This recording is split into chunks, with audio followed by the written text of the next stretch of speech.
सबसे पहले तो हमको बहुत फ़ख्र है कि हमारा स्टाफ जो है, जो 20-22 साल 25 साल के गैप के बाद उन्होंने 12th का एग्ज़ाम पूरा किया है। ये एक्चुअली हमारे कॉलेज का एक हमारा पॉलिसी है कि जो भी स्टाफ हमारे साथ में यहाँ पे जुड़ा हुआ है, वो भले नॉन टीचिंग है या टीचिंग है, हम उनको आगे बढ़ने के लिए, आगे पढ़ने के लिए प्रोत्साहन देते रहते हैं। उनको जो भी इंसेंटिव्स है, सपोर्ट्स है, सब उनको मिलते हैं और उसका नतीजा आज हमारे सामने है। हमारे काफ़ी शिक्षक वर्ग डॉक्टरेट लेके आज हमारे साथ अभी भी जुड़े हुए हैं हमारे एसएसटी फैमिली में। और आज ये दो हमारे नॉन टीचिंग के स्टाफ जो 10th उसके बाद 11th फिर आज 12th पास करके अच्छे परसेंटेज से पास होके न सिर्फ अपना लेकिन अपने कुटुंब परिवार का, अपने समाज का और हमारे कॉलेज का नाम भी आगे लेके जा रहे हैं। हम इनको आगे और पढ़ाई करने के लिए हम उनको शुभकामनाएं देते हैं। आप इस तरह आगे पढ़ते रहो, आगे बढ़ते रहो और हमारा ये सपना रहेगा कि आप पढ़ाई पूरी करके पीएचडी के लिए वापस हम लोग आपके साथ में फिर से फ़ोटो खिंचाएं और फिर से आपको सम्मान करें, वो हमको सौभाग्य मिलना चाहिए। Thank you, all the best.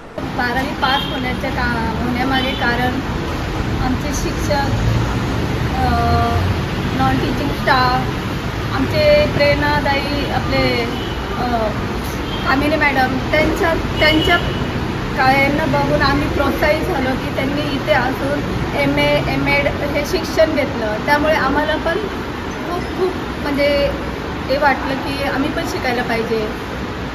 तर आणि सर मॅडम, प्रिन्सिपल सर मॅडमने आम्हाला खूप गायडन्स केलं, त्यामुळे आम्ही म्हणजे हे झालो, शिकण्यासाठी प्रेरित केलं आम्हाला। त्यामुळे आम्हाला खूप उत्साह वाढला आणि 12वीचं यश आम्ही गाठलं।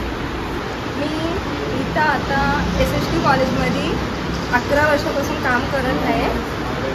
मला याच्यामध्ये सर मॅडमनी खूप प्रोत्साहित केलं। त्यांच्यासोबत पूर्ण डिपार्टमेंट आर्ट्स, कॉमर्स, सायन्स सगळ्यांनी सर्व शिक्षकांनी प्रोत्साहित केलं, स्टुडंटनी प्रोत्साहित केलं आम्हाला शिकायला। त्याच्याबद्दल कामिनी मॅडम, ऑफिसमध्ये कामिनी मॅडम त्यांनी PhD केली, त्यांचं बघून आम्हाला अजून उत्साह होते की अजून पुढे शिकावं आम्ही।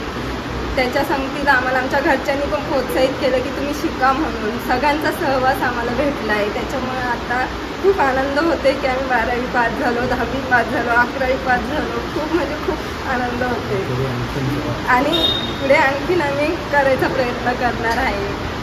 22 वर्षाचा गॅप होता, 22 वर्षानंतर मी 10वीचे पेपर दिले। असं वाटलं होतं की मी पास होणार नाही, मी 8 दिवसामध्ये अभ्यास करून पास झाली, कधी 5 सब्जेक्ट फेल झालेली होती, 5 सब्जेक्ट पास होऊन केलेली मी। त्याच्यानंतर मला सांगितलं सरांनी की 11वीला पण तू ॲडमिशन घ्या, 11वी पण पास झाली, त्याच्यानंतर मी 12वी पास झालेली आहे। माझ्या शिक्षकांचा भरपूर म्हणजे सहवास होता। कोणार्क, अपना शहर अपनी बातें।